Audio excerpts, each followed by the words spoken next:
당시에 그 사회에는 종이라는 그런 제도도 있었습니다.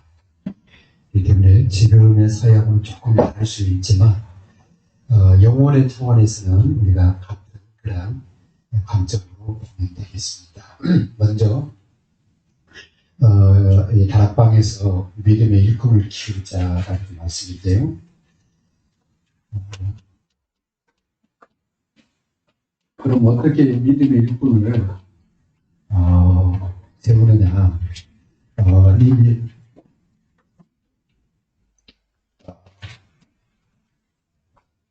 나의 현장을 잘 살려서 이 현장에서 만남이 이루어지죠. 만남이 이루어집니다. 이 만나는 사람에게 줄 수 있는 가장 귀한 선물, 그게 하나님의 말씀입니다. 그래서 이 사람에게 하나님의 말씀을 전달하는 걸 갖다가 말씀 운동이라고 그러죠.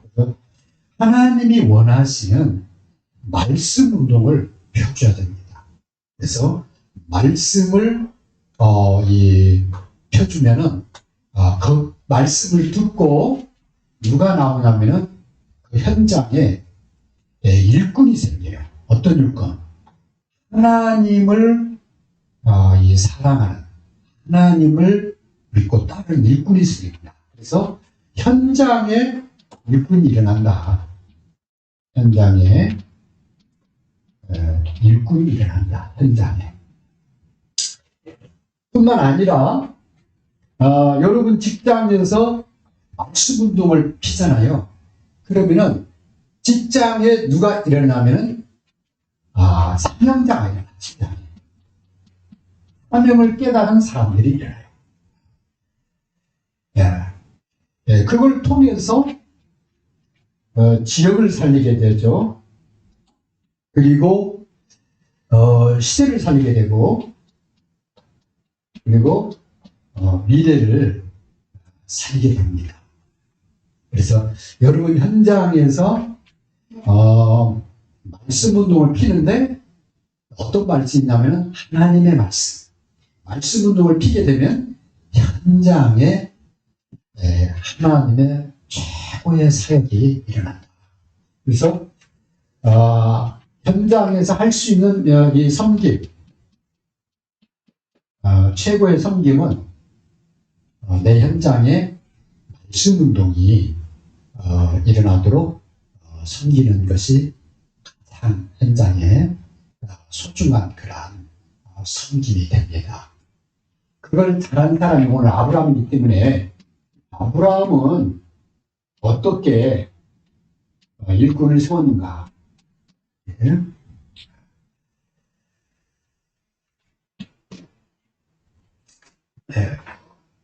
오늘 보면은 아브라함이 집에서 길리고 훈련된 사람 318명을 세웠다고 14장 14절에 말하고 있거든요. 그러면은 아브라함은 자기 현장에서, 아브라함의 그 현장 있죠. 자기 현장.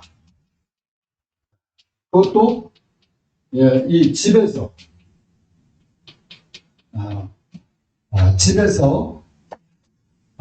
이 믿음의 일꾼을 세운 것을 보게 됩니다. 그럼 아브라함은 집에서 이 일꾼을 세웠다는 것은 창세기 13장 18절을 자연스럽게 보여준 거죠. 왜냐하면 그 하나님 앞에 제사 드려갈 때 거기 있는 종들이랑 다 같이 가거든요. 같이 가서 하나님 앞에 이 단을 쌓고 거기에다가 양을 잡고 거기가 하나님 앞에 제사를 드린단 말이에요. 왜 창세기 13장 18절 그러니까 여호와께 제단을 쌓았다. 그걸 이 종이 본 거야.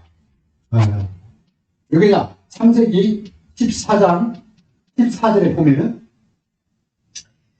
집에서 길리운 자 318명이 나옵니다. 그러니까 아브라함이 이 318명의 일꾼을 집에서, 그 당시에는 이 집이 바로 농장 아닙니까? 농장에서 몇 명을 키웠냐? 318명. 굉장히 아브라함이 이 말씀으로 이 사람들을 이렇게 세운 것을 보게 됩니다.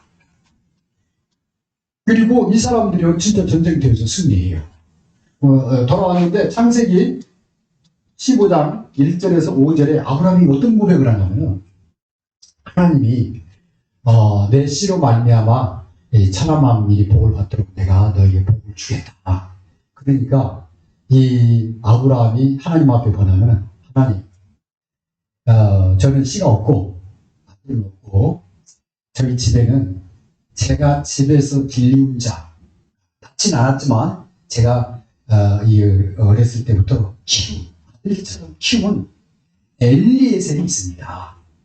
그 엘리에셀이 그 복을 했습니다. 이렇게 얘기한 거예요. 그랬더니 하나님이 엘리에셀이 아니라 네 몸에서 난 자, 몸에서는 낳지 않았지만 길리운 자 엘리에셀이 있었어요. 지금 아들처럼 키운 거야.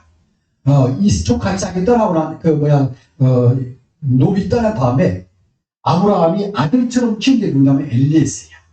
그래서 엘리에셀 말고 네 몸에서 난 아들 이삭을 통해서 내가 복을 주겠다. 그래. 그러니까 이 아브라함이 아들처럼 생각할 정도로 이 일꾼을 키운 거야. 그래서 우리가 현장에서 말씀 운동을 할 때 정말 이 사람이 지금은 말씀을 듣지만 세계 복음화사 이런 중심을 가지고 하나님만 축복받을 사람, 이 중심을 가지고 도와줘야 되겠습니다. 그래서 창세기 15장 1절에서 5절에 이 언약을 아브라함이 이 종들에게 전달했겠죠. 엘리에셀한테. 그 다음에 17장 1절에서 5절에 하나님이 이 아브라함에게 내 씨가 태어난다.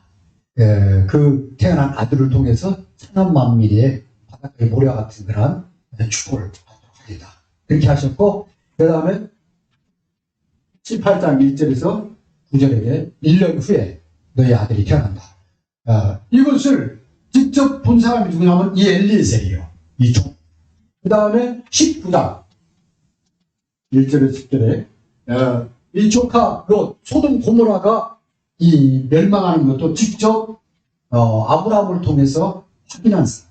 그래서 아브라함은 어떻게 일꾼을 세웠냐? 자기 현장에서 자기 아들처럼 자기 자식처럼 그렇게 양육을 했다.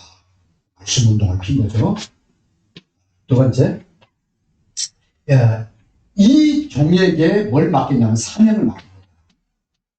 그래서 여러분이 현장에서 말씀 운동하는 가운데 복음을 듣고 세워져 가는 그런 제자가 있거든. 이 제자에게 미션을 줘야 된다. 사명을 줘야 된다. 내가 받은 사명, 하나님이 나를 통해서 이루려고 하는 그 사명, 미션을 사람에게도 전달을 해줘야 돼요. 그래서 아브라함이 이 종에게 사명을 맡기죠. 이제 너는 내 대신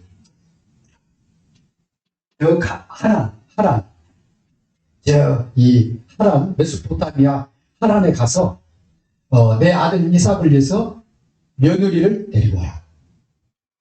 그 언약의 그 밭돌이를 이어받을 이 며느리를 데려오도록 사명을 줍니다. 이 사명을 위해서 이 종하고 약조를 맺어요.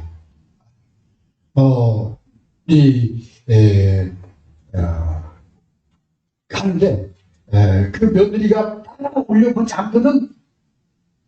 우리 아들을 골로 데려가지 마라. 왜냐하면 아브라함이 나이가 많아서 언제 하나님 부를지 모르니까 이 종이 갔다 오는 사이에 죽을 수도 있잖아요. 갔다 왔는데 보니까 주인이 돌아가셨어. 그럼 어떻게 해요? 그래도 사명은 끝까지 준행을 해야 되잖아요. 그러니까 만약에 갔던 며느리가 안 돌아오거든, 그냥 너하고 나하고 이 맺은 약조 다 완성된 거야. 만약에 그 며느리가 우리 아들 보고 골로 오라 하거든, 너는 우리 아들 데리고 가지 마. 이런 약속을 합니다. 그래서 이 종이 이 아브라함하고 맺은 대로 진행을 해요. 그래서 24장 10절에서 49절에 진행을 하는데, 이 종이 진행을 할 때 그냥 하는 게 아니라 하나님의 철저한 인도를 구합니다. 하나님께 기도하면서 하나님 인도해달라고, 그리고 이런 아가씨를 만나게 해달라고. 정말 그 아가씨, 그런 아가씨를 만나. 그리고 이 마무리를 어떻게 하냐,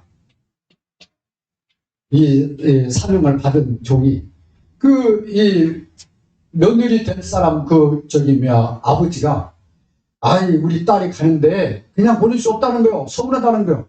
그러니까 한 열흘만 머물러라. 우리 여기서 쉬어라. 그랬더니 이 종이 그럴 수 없다는 거예요. 왜냐하면은 우리 주인하고 기다리고 있는데, 우리 주인이 기다리고 있는데 내가 여기서 한가하니 지낼 수가 없다. 그러니까 나는 지금 가야, 내일 아침에 일어나면 나는 간다. 하는데 당신 딸을 내일 아침에 데려간다. 그랬더니 아버지가, 그러면 우리 딸한테 물어보겠다. 우리 딸이 내일 아침에 따라가겠다 하면은 하고, 그렇지 않으면은 할 수 없다. 그래서 가가지고요, 미국한테 물은 거예요. 그 아버지가 이렇게 이 사람이 너를 이 배필로 삼고 이 며느리를 삼고 그 주인이 너를 데려오라 하는데, 이 주인이 그 주인의 말을 따라서 내일 가겠다고 하는데 너 내일 가겠냐? 그래서 그 종이 이 받은 사명을 뜻이 마무리하는 걸 보게. 성경에 뭐라고 되어 있냐? 이 디모데 전서 2장 2절에 보면, 1절에서 2절에 보면, 한 사람이 있는데 그 가운데 제자가 있잖아요. 제자 가운데 충성된 자입니다. 무슨 일을 맡기면 또 일을 하는 사람, 충성된 자. 이 충성된 자에게 일을 맡기라는 거예요. 그러면 그가 그 일을 그대로 할 것이다. 이게 제자 훈련에서 중요한 부분이죠. 주님이 이 제자 삼으라는 그 사이에 있어서 중요한 부분이다. 사명 받은 것을 그대로 준행하는 일꾼, 충성된 일꾼. 과하지도 않고 모살하지도 않고 그대로 진행하는 이 충성된 일꾼이죠. 이러한 일꾼을 아브라함이 잡아본 거죠. 엘리에셀. 그래서 그 사람에게 이 중요한 일을 부탁을 한 거죠. 말씀 운동 속에 그러면 담겨야 것. 오늘 아브라함이 이 종을 세우듯이 우리가 현장에서 말씀 운동할 때 무엇이 담겨야 되냐. 담겨야 할 것. 첫 번째는요, 아브라함을 통해서 이 종이요, 기도가 뭔지를 아는 거예요. 기도가. 아브라함이 하나님 앞에 항상 기도하는 모습을 봤고, 하나님이 그 기도에 응답하는 것을 봤어요. 그래서 이 엘리에셀은요, 주인이 한 그대로 길을 떠나는 데 있어서, 또 이 중요한 그런 이 선택을 해야 될 때 기도하는 것을 보게 됩니다. 아브라함이 하나님 보면서 기도하는 거예요. 두 번째, 말씀 운동에서 담겨야 될 게 하나님의 뜻, 이것을 잘 알도록 도와줘요. 어떤 경우는 자기 뜻대로 할 수도 있잖아요. 그게 아니라 이 종은 주인의 뜻을 따르려고 했어요. 그냥 자기 뜻대로 그냥 결정을 하는 게 아니라 주인이 뭘 부탁했고, 그 다음에 주인이 지금 얼마큼 자기를 기다리고 신뢰하고 기다리고 있는지 이걸 다 알고 있는 거야. 그래서 거기서 좀 쉬고 가라고 붙잡는데도 거기 쉬면은 뭐 음식 얼마나 좋은 거 나오겠어요. 그 다음에 몇 날 며칠을 왔는데, 걸어서 왔는데, 사막을 건너왔는데 얼마나 피곤해요. 그런데 이 종이 사명을 붙잡고 아니라는 거에 내일 가야겠다. 자, 이걸 볼 때 이 종이 주인의 뜻을, 우리는 이 제자들에게서 하나님의 뜻을 정확하게 별도로 해야 된다.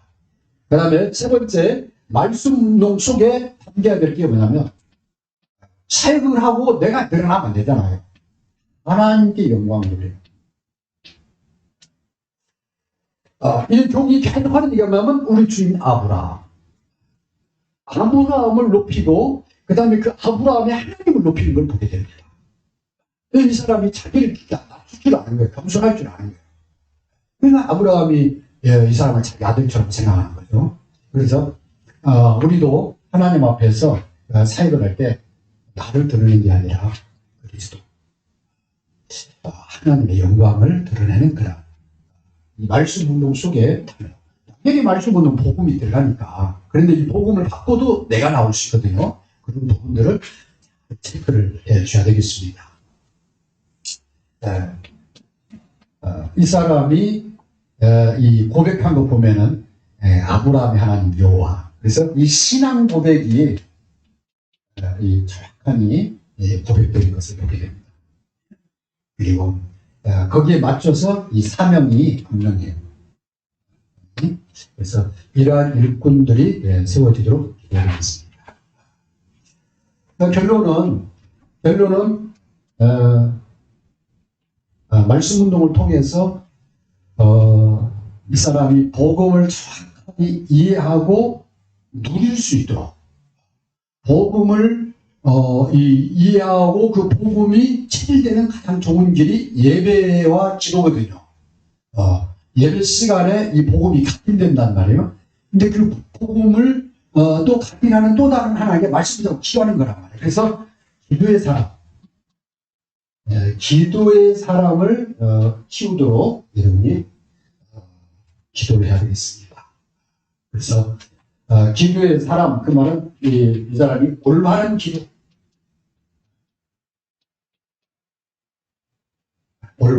하나님의 말씀, 언약을 붙잡고 기도하는 올바른 기도. 그래서 올바른 기도가 되려면 뭐가 있어야냐면 올바른 내용이 있어요. 매일 저녁에 기도한대. 매일 아침에 일어나면 기도한대.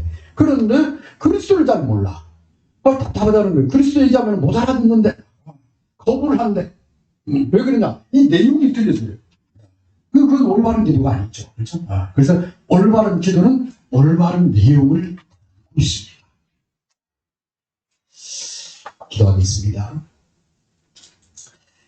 나의 현장에서 말씀 운동을 통해서 복음의 내용이 분명한 그런 믿음의 일꾼, 또 그 믿는 바를 누리는 그런 기도의 일꾼 세우게 하시고, 이 일을 통해서 우리 삶에 하나님의 뜻과 계획이 이루어지는 전도자의 여정을 가게 하옵소서. 예수님의 이름으로 기도하옵나이다.